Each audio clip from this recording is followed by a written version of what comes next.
Hello mga Tripmoto, for this video gagawa tayo ng DIY bracket sa ating back box ng ating Zuckerberg Street 125. So tara, samahan nyo ko.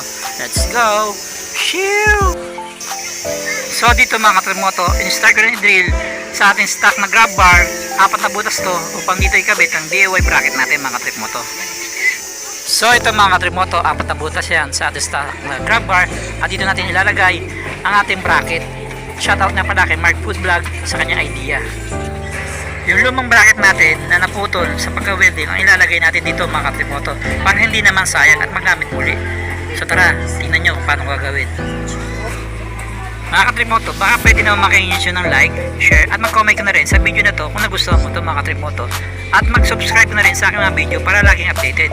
At pwede, mag-send ka na rin ng stars mga Tripmoto. Ito mga Tripmoto, kinabit ko na yung allen screw niya sa ating bracket.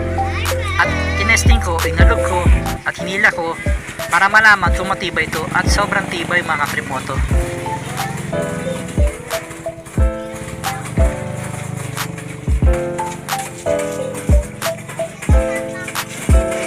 Ito yung finished product natin mga Tripmoto.